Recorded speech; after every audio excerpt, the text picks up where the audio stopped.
Wow, hi YouTube. Okay, this is the 26th of January and I'm in Funky's camp. We've come down to the south of England for a night in the woods. Let's just give you a 360 of where we are.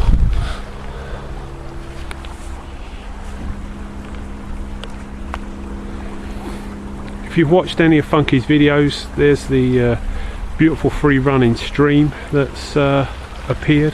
So no problems with drinking water, that's for sure. Brought my survival straw with me, and in truth got a couple of litres already stashed away, so no problems with that. Beautiful English woodland. As you can see, we've just sneaked in as the snow has disappeared, and this is going to be our home for the next 24 hours. Hopefully we'll make some films that will be of interest and also entertaining. Back soon. Questions that I had about the survival chair. A few people wanted to know how you clip the apex of the shelter up. Very simply, what I did is I put a guy rope on the apex and I suspended it to a branch in the tree. Or if there wasn't a branch in the tree, what you could do is put a guy line up left to right and then just clip it on that.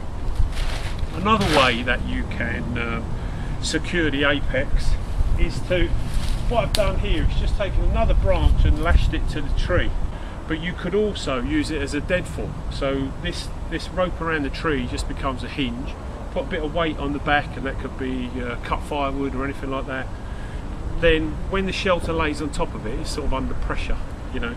But this is the clip that I use for my basher, just to put the two pieces together. Fairly standard little gadget, get them in most camping shops. Or failing that, you can just use a pebble, you know, put a pebble between the fabric, fold it over the pebble, put a loose around it and then pin it up into the tree. You know, so that's what's going to hold your apex on. Let's put the tarp around the tree just like we did before. All I'm doing is just folding my tarp in half and sliding it around the back of the tree.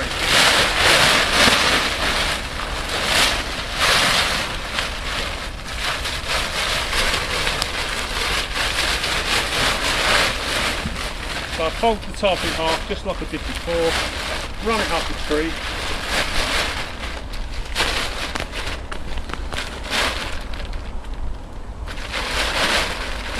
And that's how we're going to secure it. We're going to take out, unscrew the clip, put the fabric in it, a couple of turns.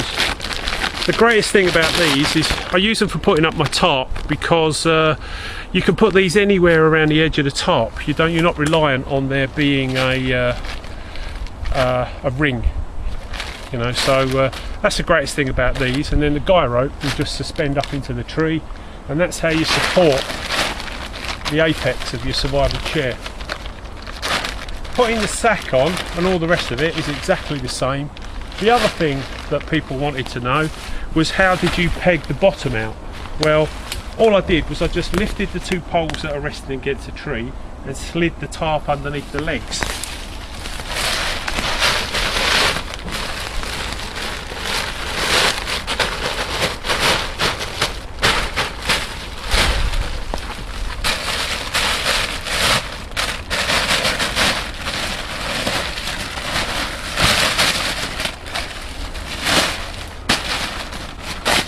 Now the thing about this is, as you actually sit in the chair, so your body weight holds it down.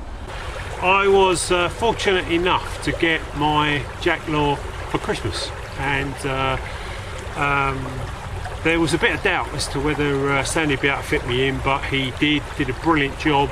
Here is my beautiful Jackdaw Bushcraft knife. I am over the moon with it, Sandy. Not only is it a great, you know, tool for the outdoors, but I think it's kind of bigger than that, really. It wasn't until I received it, you know, opened it, played with it, you know, got it out of the packaging, it's very tactile. I enjoy so much just having it in my hand. You know, it is a perfect fit. I won't insult anybody by showing you how it cuts, but rest assured, straight out the box, this thing is absolutely razor sharp. You know, this one has a beautiful walnut handle with brass pins, and it's got a black kind of liner in the handle. It's got the Jack Law logo on it, which is absolutely lovely. What I've done is I've just made myself a lanyard for it. The lanyard in truth is 2 pieces of 1.5 metre long paracord, and so it's a spare pair of bootlaces with the hole in the handle, the kind of lanyard hole. I could use this paracord to strap it, you know, tie it to a pole, so you have a sort of hunting implement, or you have a weapon. So the paracord there is just great, and it eases getting it in and out of the perfectly kind of tailored sheath. And like I say, it is very tactile. I absolutely love it. But 3 words spring to mind really when I first got this knife, and it takes me back to my childhood, and I really haven't heard them since. And what they are is simply best of British. Now, I remember when I was a kid, it was on everything. You know, this knife is made of the best tool steel. It's the best workmanship, and I think it's the best price you'll pay for a top-end, beautiful bushcraft knife. My brief to Sandy really was to make me the knife you'd make for yourself, and I'm absolutely not disappointed with it, mate. Carry a little brass button compass.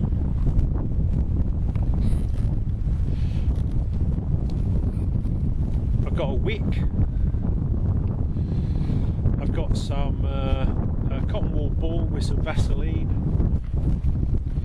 and I've got a piece of char cloth. Now these things are wrapped up in cling film so that they stay nice and dry, but let's just see if we can light a flame for you.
About the bicycle inner tube is it just gets that flame, just that little bit more heat, that little bit more life, and from that of course we're able to light our fire.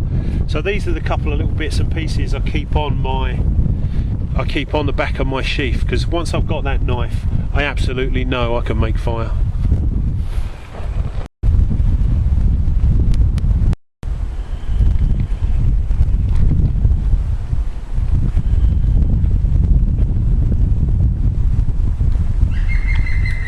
YouTube.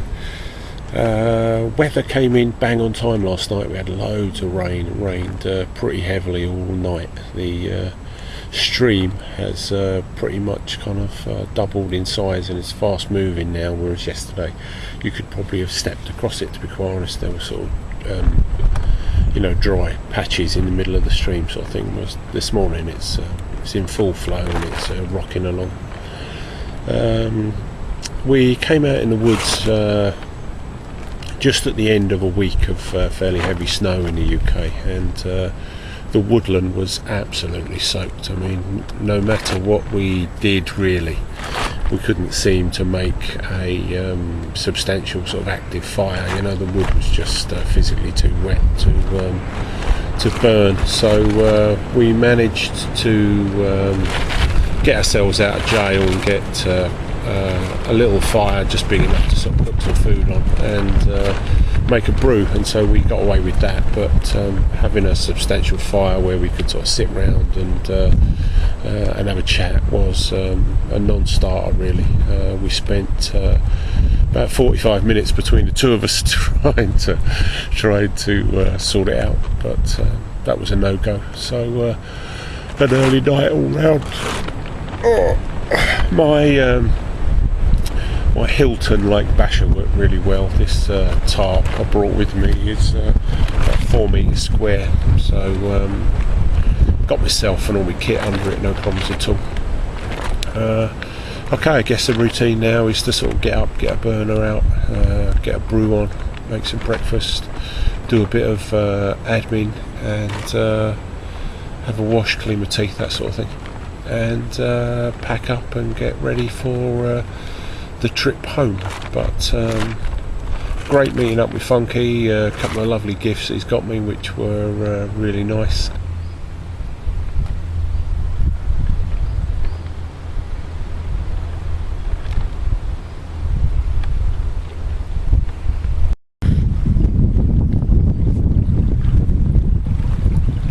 A little bit more rain. I think the stream might have been coming in to meet me.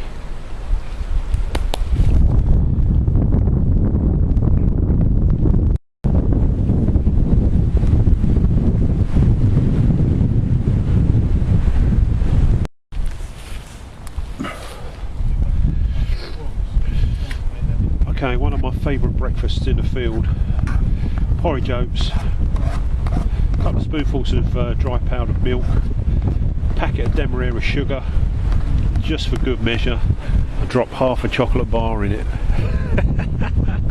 This is a low calorie, sugar free diet porridge to sustain you in the field. Can't wait. This is my wildcat with Funky. Hats off to him, had a brilliant time. As always, YouTube, any comments? Love to hear them. Back soon.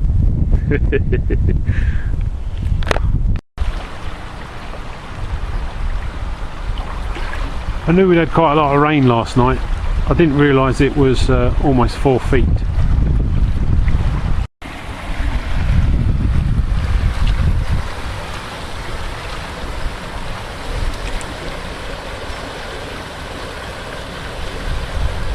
When we came in, what we could do was physically stand in the middle of the stream and just step over it.